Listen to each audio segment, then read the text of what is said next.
Good afternoon, everybody, and welcome to It Says What, where JW3 and Limud come together to bring you unexpected and exciting Jewish texts before Shabbat. If you've never been to JW3, we are the arts and culture and community centre in the UK of its kind, the only kind of Jewish space of its kind. And we're partnering to bring you this content with Limud, a worldwide Jewish community of learning. We're really excited to be doing this program. It's really important for us to share unexpected ways of looking at Jewish texts and Jewish wisdom. This series will ask educators from across the community in the UK and abroad to share a surprising piece of Jewish wisdom for our time. You can ask your own questions. You can please comment on the live feed, or if you're in the webinar, you can comment in the Q&A section, but we'll take those towards the end. But before that, I'd like to just say as well that if you are watching this program and enjoying It Says What, the series, then please consider supporting JW3 to continue doing programming like this for free, to make it accessible to our community. So, without further ado, I'm delighted to welcome Adam Zagoria-Moffet, the rabbi of St. Albans Masorti Synagogue. He was ordained from the Jewish Theological Seminary in New York, where he also received an MA in Jewish thought, studying the political philosophy of Rabbi Yehuda Ashlag, the Baal HaSulam. He grew up in Phoenix, Arizona, and has lived in Minnesota, New York, and Israel before moving to the UK, so he's pretty international. He co-edited the first Hebrew-English egalitarian Sephardi Siddur and runs the independent publisher Izun Books. He often teaches about Sephardi halacha and culture, as well as mysticism, mythology, and ethics. He lives in St. Albans with his family, and we're delighted to have him. Adam, how are you? I'm really good, Joe. Thank you for having me today on It Says What? We're so glad to have you. I assume you're in St. Albans. Really excited to hear that you're involved with the Sephardi egalitarian Siddur and kind of bringing Sephardi halacha and culture into our UK community. I would love to hear what's the text that you've brought today that's made you think it says what? Well, when I hear It Says What, and in regard to Jewish texts, my mind immediately goes to the Zohar, because the Zohar is full of little nuggets of confusing and surprising bits of Torah. Literally, you could do this entire series for years with little bits of the Zohar that are shocking and strange. But if I had to choose one, the one that I've chosen for us today to look at is one about Moses and God and their relationship with each other. And I thought of it particularly because right now in the Torah reading cycle, we're reading a lot about that relationship in Numbers when it's not in its best condition and they're not always getting along. And in particular, I think this text from the Zohar says something to us about how we can understand the human divine partnership that the Zohar wants to tell us about. Fantastic. I'm going to bring up this source on screen for everybody for you to share a little bit about what this means to you. Yeah, well, before we dive in, I mean, if people haven't looked at the Zohar before, just a word of explanation, which is that the Zohar is really kind of not a book, but an anthology of a huge amount of rabbinic teachings that tend to be classified as mysticism. All that means is that they're things which tend to focus on the more theological side of religion, less about what we do and more about what we believe, which we don't talk about too often. And often the Zohar is really creative. It's both really conservative, but it's also really creative. And it's often interested in rereading texts that we think we know in a different way. And this is a great example of that it takes something from the book of Numbers and twists it on its head to teach us some really new idea about what Moses and God's relationship looks like.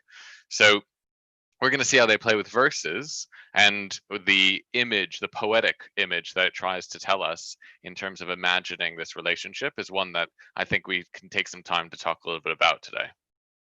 Brilliant. Thank you so much for that context. It's so important for our audience to understand the books, where they come from and what they're trying to do. So thank you so much for that. I'm going to share the screen now, and so we can look at this wonderful text. Fabulous. Well, we've got the Aramaic text above, but it's quite challenging to spend some time with the Aramaic from the Zohar because actually it's kind of a imagined dialect of Aramaic. No one ever really spoke the language the Zohar writes in. It basically writes it in code. So it's worth looking at the English instead, as limited as that might be. And I'm just going to kind of walk us through it and try and describe a little bit about what it's saying. You can all see it in front of you, but it takes some explanation anytime we look at the Zohar to really get a sense of what it's saying. So it opens with "come and see," which for those who study Talmud normally sounds familiar because the Talmud often opens with "come and hear," but the Zohar opens with "come and see." A purposeful pun on that is trying to get us to think and imagine differently. And it says, "This is the blessing that Moshe, the man of God," and they're going to come back to that phrase, "bestowed, master of the house, master of the matronita, as is written, her husband may let it stand or her husband may annul it." So already it's confusing, right? Already we don't know what it's talking about, which is classic. But if we break it down, we get some sense because it's playing on language. So when it describes the blessing that Moses, and then it defines him as man of God, bestowed, it's really playing on those words man of God. Because another way to read man of God, Ish Elohim, is as husband of God. Not the normal way we would read it, not usually the way you'll find it translated in the Chumash in Shul on Shabbat, but it is a way to read it, is as husband of God. And the Zohar is particularly interested to translate it that way because they often imagine God as a feminine entity. Many names they have for that entity, but one you can see here is the matronita, which of course is a Latin Spanish influenced word which means the noble lady. So they imagine this feminine aspect of God as kind of a medieval, chivalrous, noble lady, someone who gives her favors to the enlightened and who is a warrior and a princess and a queen and a mother and all of these things that often we don't think of when we think of God if we're looking at non-mystical Judaism. So it's emphasizing this language, man of God, and it says that he's the master of the house. And that language, of course, is about kind of a male role in a household, usually the what in Latin is the paterfamilias, and that's how they imagine Moses, that he is in some way the husband of God and the master of the house. And they prove this, as strange as it might say to use the word prove, by citing from Numbers, where Numbers teaches us about a woman's vow. When a woman makes a vow, Numbers teaches us her husband may let it stand or her husband may annul it.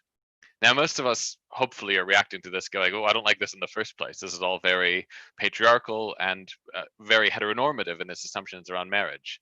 But if we take the Torah at face value, then what the Zohar is doing with it isn't actually that strange. Because this idea that a husband has a right to annul his wife's vows is actually something that's stated in the Torah multiple times. And what the Zohar wants to do is take that teaching and put it in conversation with the idea that Moses is Ish Elohim, or God's husband. And it has more proof. So it continues on. For look, it's written, the bride of Moshe. Now you might be saying, actually, where in the Torah does God get referred to as the bride of Moshe? And it's not explicit because the actual quote in Hebrew is kalot Moshe, and that's usually translated as Moses finished. So it's playing with the Hebrew, right? Because that root can mean to complete something. But if you change the vowels in kalot Moshe, it can become kala or kalot Moshe as a bride. So they're rereading the text of the Torah. They're changing the vowels to make it consistent with this idea that Moses and God are in a heterosexual, romantic, marital relationship. That's the setup. And then they tell us a little bit more to try and demonstrate this. It says, so Moshe blessed whomever he wished and did not fear, surely. Ish Elohim, husband of God. Okay, so they're emphasizing that they really mean, they're not just messing around, they really mean that we should understand Moses as God's husband. He did as he wished with the house, as has been established. Her husband may let it stand, or her husband may annul it. Okay, so they're coming back to that original quote from Numbers, and they're emphasizing again this idea that Moses did whatever he wanted. Now, I think most of us, probably growing up or learning later in life about Jewish texts and reading the Torah, tend to imagine the relationship between humans and God as very hierarchical. God is up there, we're down here. We have a very subservient relationship to God. It's not generally one of equals or of partners or certainly of spouses. And yet the Zohar is insisting that when we think of Moses in particular, maybe other people, but certainly Moses, the best way to understand Moses' relationship with God is to understand God as feminine and Moses as the husband. And that means that he has the privileges of this patriarchal assumption that he is the master of the house. He can overrule God's decrees. He can actually dictate what God can and can't do. God can make vows and Moses can annul them, or Moses can confirm them. Now, hopefully, you're looking at that and going, this sounds really heretical, which is great, because it kind of is. And that's the Zohar's sweet spot, is like the subtly heretical, but actually very interesting reading of the Torah. Because they don't usually mean what they're saying in a literal sense.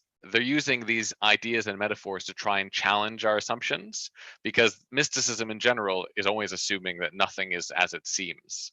So God seems to be one way. They want to show us another way, to challenge us, to push us to see this relationship differently. So this idea is pretty clear, actually, in the first part of what it's introducing here. That Moses is God's husband, Moses can annul God's vows. And actually, if we think about it, there's plenty of evidence for that. And in particular, where we are right now in the book of Numbers, in the sections we're reading, we saw the spies, we saw the incident with Korach, we're going to see this weekend the incident at the waters of Merivah. We have endless examples of cases where Moses actually isn't talking to God as a subservient servant who is lowering himself, who is always respecting and honoring God's wishes. Often Moses is responding to God with anger, with frustration, and often Moses succeeds in controlling God's actions. I think about the incident of the spies when God wanted to destroy everyone. Moses steps in and says, what are they going to think about you? Right? Maybe that's just good negotiation, but the Zohar sees it as more than that. Moses isn't just persuading God that God should do something differently. Moses is actually coercing God in his privilege as being this partner, which is hopefully making us all a little bit uncomfortable. That's what we're aiming for, is being a little bit uncomfortable. So let's see how it uses the quotes from Numbers itself, familiar to us from recent readings, to try and portray this. So we just read the sentence there. He did as he wished with the house, as has been established. Her husband may let it stand, or her husband may annul it. Her husband may let it stand. An example of that is, as it's written, Moses said, arise, O God. Her husband may annul it, as it's written, and when it came to rest, he would say, return, O God. Right, so surely those hopefully are familiar to us, because those are the two quotes that we sing when we take the Torah out of the ark and we return the Torah to the ark. And they come directly from Numbers. They're the ones written in a funny way, because they're actually indicating to us that Moses controlled the way in which God moved. That section in Numbers is describing the cloud dwelling on the tabernacle, fire at night, the cloud during the day. And it says that when the people moved, when the people were going to move from one encampment to another, Moses would recite this formula, arise, O God, and scatter your enemies, and the cloud would lift up and it would move to the next place they were going. So our inclination as people who have been programmed to be very strictly monotheistic and thinking very strictly about God's omnipotence is to think, okay, God is controlling that and Moses is responding to it. But the Zohar flips that around. It wants to tell us that Moses is actually controlling that. Moses is the one saying, God's going to lift up now and move. God's going to sit down elsewhere. And that's how it understands this idea that the husband can both confirm the vows or annul the vows, is actually the way in which Moses could control the cloud over the tabernacle. It's all very bizarre, but it's actually a perfectly reasonable way to read some of these texts and Numbers if you're willing to forego some of the assumptions we have about them. And it concludes this last line here with trying to summarize this idea. The master of the house surely did as he wished, with no one hindering him, like a man commanding his wife as she does what he wishes. Now, obviously, that should hopefully make us more than just a little bit uncomfortable, this idea that obviously a husband has control over his wife, or even that when we're talking about marriage, we're talking about a husband and a wife. But knowing what we do about the Zohar and its context, we can look at it in its own right and try and understand what it's saying to us and try and take it out of that context. Because what it's describing is not just the patriarchal sense, but actually any successful marital relationship in which each partner has some leverage over the other, not in a negative way, but in the way that they have trust and they have love and companionship, and they can actually convince one another of things that they should be doing or not doing, right? Inevitably, when you agree to marry someone, you're agreeing partially to listen to what they have to say, not always to do it, hopefully, but to listen to it. And that vision of marriage and of Moses's marriage to God is pretty profound, actually, because it gives an idea of human empowerment, which is really different than what we normally see. Moses clearly has a lot more power than what we normally think of. And the natural corollary, of course, is it changes our conception of divine power as well. Because the God described here in the Zohar, and actually elsewhere in the Zohar, is not this omnipotent being who controls everything, who sees everyone's fate, who is deciding everything from above. It's a God which is in partnership with humanity, genuine, literal partnership. That partnership can be imagined as a friend, or as a peer, or here as a lover and as a spouse. But the idea is really profound, that we actually should see our relationship with God as partners. That means that we have more leverage than we might think, but also means that we have more responsibility than we might think. It helps us understand God's role in the world. If God isn't omnipotent, then it helps explain, or perhaps give us some language to think about evil and the reason that bad things happen. And it also gives us some way to understand our own agency and how we can step up and try and help make the world a better place as partners with God.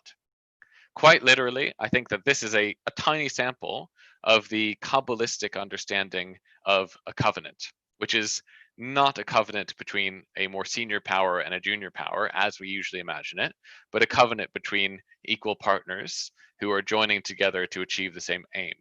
And imagining Moses this way, however we feel about the particulars of this, imagining Moses this way and imagining God this way really should challenge some of our assumptions around what we read when we read in the Torah, and hopefully get us thinking about our own relationships with God. And that's ultimately the goal of the Zohar. Some weird stuff, right? Some very weird stuff. I mean, it's quite wild that this turns the patriarchal God that we all know, the God that's kind of father, king, while still being in that model of, well, he's not the guy, he's the girl, he's the woman. Yeah. It's a gender swap patriarchy. Yes. So it kind of is enlightening and troubling at the same time. But it's mad, and I think this is what this is all about. It's showing our audience that texts like this exist. We may have these thoughts that we are uncomfortable about, or that couldn't possibly be Jewish, but these are often in our canon, often in the conversations that were happening through the time when these books were being written, like the Zohar. But let's jump into that time. What was the intention of this text at that time? It's obviously not changing, attacking patriarchy, because it still kind of maintains that marital relationship and the power of the man over the woman. But what was it trying to say in that time when maybe people didn't feel that God could be swayed? Well, it's interesting because it emerges at a time when there's a lot of discussion around these stuff. This is kind of 13th century Spain that the Zohar comes to light. Probably some parts are older, but most of it's medieval. And there's a couple things that mix together at that time. There's chivalry, right? These are people who are thinking about knights and about noble ladies and the courts of great kings. And they're people who are often involved in those courts because the Jews in Castile did have many privileges. And so their image of God is slightly different because of their own time. And one of the images of power of that era were women, not in a feminist way, because it would be wrong to say so, but it was the idea of the noble lady, right? The Queen Isabella, who will come later, of course, is a great example, who is both a spiritual icon and a military icon, and yet is still prescribed into the boundaries of classical femininity. So it's both challenging and further incorporating those ideas. And the Zohar is partially probably feeding off of that. But another piece is the Midrash, right? The Zohar sees itself as a continuation of the project of Midrash, which is why they take verses, they play with the words, they mix them up. That's exactly what the rabbinic Midrashim of 1,000 years earlier did. And for the Zohar, just before it comes out, we have Maimonides saying, God is this perfect, simple, unimpressed, an intellectual entity who doesn't change, who isn't ever affected by human behavior. And the Zohar is saying, actually, no, look at the Midrash. God is always being affected by people. Look at the Torah. God is affected by Moses and the things he says. And so in kind of a way they're doubling down on the tradition of Midrash against the Maimonidean rationalist reading of the medieval period, combining that with this fervor of kind of a strange feminine spirituality and mixing it all together with trying to teach these really bizarre ideas in a way which people will read and think of and be challenged in terms of what they conceive of the Torah. Really, really interesting. That setting of Spain, I can just imagine it. These powerful noble women, and being respected in that moment. What I'm really interested in is what's at stake with this text. We kind of understand the Jewish community, the Jewish legal system, something that's pretty strict, that has lots of demands on our life. But how does this text come to affect that? It feels like it takes out the ground beneath us. I wonder what your thoughts are in terms of this relationship with God that now is a marriage, which I think is really beautiful, and I want to talk about that in a minute. But how does this affect how you view revelation? The transmission of the Torah to Moses, or moments like that when there's connection with God where it feels very top down. I mean, I think it's meant to push us on that a little bit, and actually to look at a different side of Revelation. So we think of Revelation, we think of the 10 Commandments, we think of the rules and the mitzvot, but what we often don't think of is the moment of kind of darkness and chaos and the absolute absurdity of the noise and the thunder and the fear and the experience of Revelation. And mysticism in general, not just the Zohar, is usually trying to recapture that experience. So rather than focus on ossifying that experience into a set of rules for how to live our lives, it's trying to provoke us to have the experience directly, which is very, very radical. And it does challenge halakha indirectly. In some ways, lots of Kabbalah is antinomian, meaning it's trying to actually undermine some of the assumptions of halakha, because it wants us to experience that for ourselves. And it assumes the best way to do that is to kind of be as ridiculous as possible, be as absurd as possible, to try and provoke us to think differently and to engage with God in a different way. So I think it has a lot of utility because it changes the way we think. One thing that's really strange about Jewish mysticism is that, a Kabbalistic Jew and a non-Kabbalistic Jew, they live their lives exactly the same. They're both going to follow the halakha. They're both going to do kiddush on Friday night. They're both going to put on tefillin in the morning. But what those things mean to them are diametrically opposed. So the Kabbalistic Jew does the same things, but they mean something else. So for instance, the Zohar, when it understands tefillin, understands it as a kind of really dramatic expression of love and physical harm, kind of like the monastic self-flagellation that they would have been familiar with in the 13th century, that we're hurting ourselves as part of this testament and commitment to God. And it imagines kiddush very differently when we're holding that cup. It has a whole sexual connotation, which is not surprising for anyone who's seen the Zohar before. And it imagines that what we're doing is very different. So it's not just that we're sanctifying the day by saying some words. We're engaging with this whole divine drama, this mythology that it introduces back into Judaism. And it's that it wants us to change, not what we do, but what we think. That's really fascinating. I mean, I'm just thinking about what even the kind of conversation was happening kind of on the mountain before the experience of revelation, and kind of that back and forth, imagining it like a kind of couples tiff, an argument. We've got a comment from the audience. So this viewer is saying that it can't be coincidental that the verses quoted come in the context of the Mishkan, the tabernacle, which is often referred to as the house of God in a symbolic sense, but in which Moses ends up being the master of that house. Has Moses somehow substituted himself for God or usurped God? Is this more about Moshe saying, I'm God? And is that something that we should maybe think about? Well, there's a really interesting comment, very insightful actually, because the Mishkan is in fact the basis for a lot of this idea of femininity in God, is the idea of the Shekhinah, right? The dwelling, which of course is related to the Mishkan. It's the part of God that's accessible to us, that actually lives with us and amongst us. And that, to the Zohar, to the Midrash earlier, was always feminine. So we're talking about Moses' relationship with that feminine aspect. But there is another aspect that the Zohar imagines, which is the kind of male distant, absent father, which is a very interesting Freudian bit. And actually, it's less that Moses is trying to replace God, and more that actually, if we read this in the broader context of the Zohar, there's kind of a love triangle going on, where it imagines that inside of God, if we can say such a thing, there's both masculine and feminine aspects, and they're in a, for lack of a better term, romantic relationship. And Moses, as a human, is also in a romantic relationship with this feminine aspect of God. So it's kind of that actually Moses has entered into a strange polyamorous relationship with God as an internal entity, which is even weirder than what we thought it was. And that's itself kind of challenging our assumptions around what God is, because the idea that God is simply one thing or another is never what the Zohar wants us to think, right? There's two ways that you can be a monotheist. One is to say God is almost nothing, practically nothing, right? God isn't this, isn't that, isn't this, isn't that. But the other way is to go entirely the other direction on the horseshoe, come all the way around the other side, and say, rather than God is almost nothing or nothing indeed, say God is everything.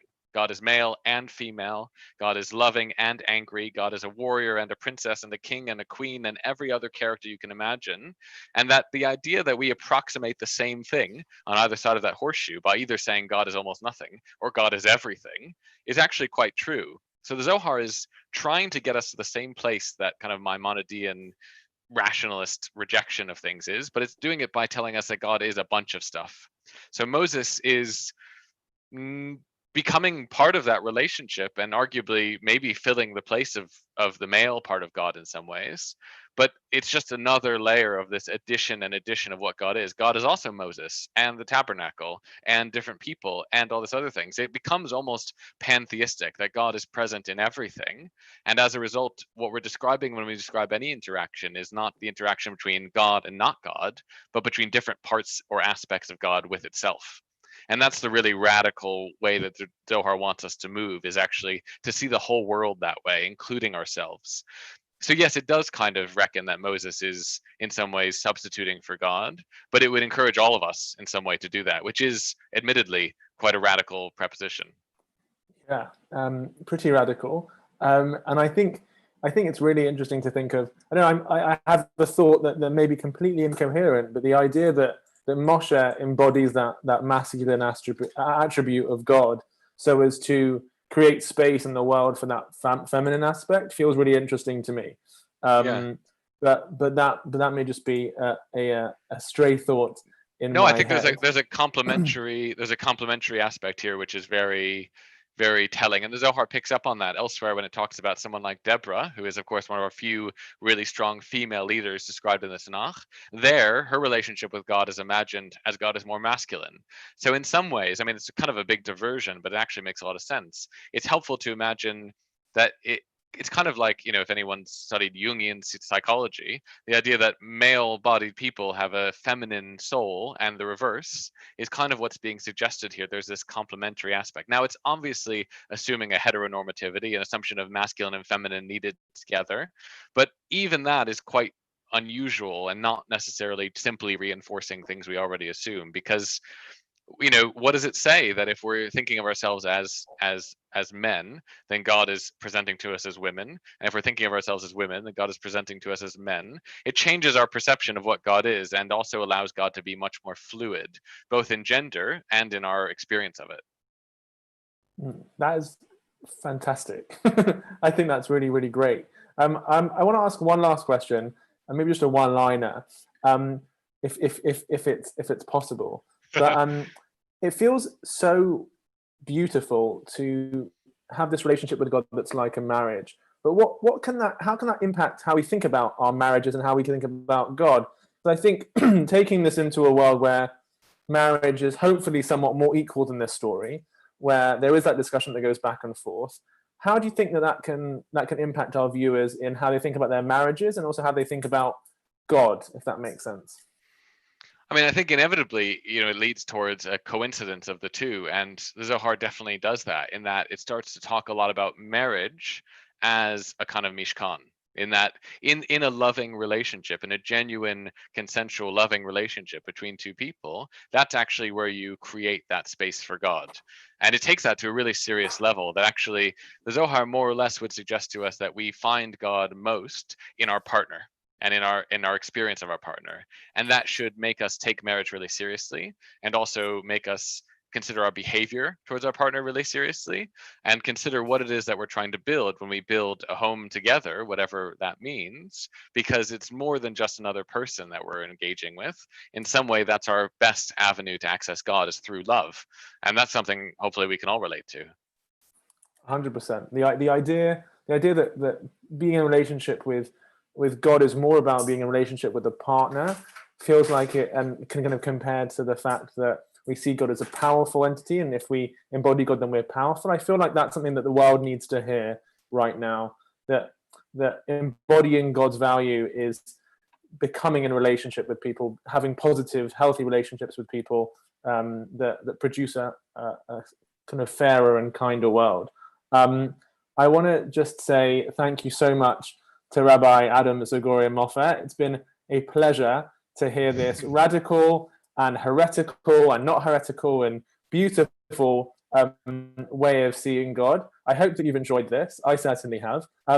We will be joined next week by Rabbi Debbie Young-Summers, who will be talking all about bodily emissions, the mikveh, dipping in water to be cleansed and be pure. And she'll be talking all about those things next week. So if you like that sort of thing, or you're like disgusted by that sort of thing, then come, because it's really important that you hear about what Rabbi Debbie is doing, and also what she thinks about this and why it's important to her.